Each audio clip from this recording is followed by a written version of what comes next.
അപ്പൊ ഗൈസ് ഏതോ ഒരു ചേച്ചിയുടെ യൂട്യൂബ് കണ്ടിട്ട് ഞാനിപ്പം നല്ല ഹെയർ പാക്കൊക്കെ സെറ്റാക്കിയിരിക്കുകയാണ്. ഫസ്റ്റ് നമ്മള് മസാജ് ചെയ്തിട്ട് ഞാനിത് തലയിൽ പുരട്ടാൻ പോവാണ്.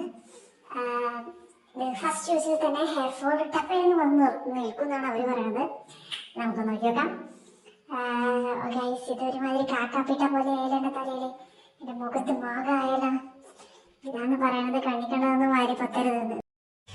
പിന്നെ ചേച്ചി ഞാൻ പറയണല്ലോ, നിങ്ങൾ ആരൊക്കെയാണ് അങ്ങനെ പല്ല് ഇങ്ങനെ പലപതയായിട്ട് ഇങ്ങനെ തേക്കുക വെച്ചാൽ ആരൊക്കെയാണ് ചെയ്യാന്ന് വെച്ചാൽ ഒന്ന് കമന്റ് ബോക്സിൽ കമന്റ് ഇടണേ.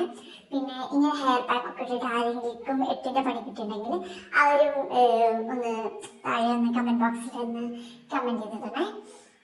പിന്നെ എന്തൊക്കെ കമന്റ് ചെയ്തിട്ടുണ്ടെന്ന് ഞാൻ നല്ല വഴിയെ പറഞ്ഞു തരാം. എല്ലാവരും കമന്റ് ബോക്സിൽ കമന്റ് ചെയ്തിട്ടുള്ളതാണ്. Okay guys. അടുക്കളയിൽ കയറാത്തോണ്ട് ഇത് ഓംലേറ്റ് പോയിട്ട് ഇത് ഓംലേറ്റ് ആണെന്ന് പറയാൻ പറ്റില്ല, എന്നാ മറ്റേ പൊടിമാസാണെന്നും പറയാൻ പറ്റില്ല. എന്തോ ഒരു അവസ്ഥയിൽ ഇരിക്കുകയാണ് ഗൈസ്. എന്തായാലും നമ്മൾ കഴിച്ചിട്ടേ പറ്റില്ല. ഇങ്ങനെ ഓംലേറ്റ് ഉണ്ടാക്കാൻ പോയിട്ട് ഫ്ലോപ്പ് ആയിട്ടുള്ള ആൾക്കാരും ഒന്ന് കമന്റ് ചെയ്യണേ.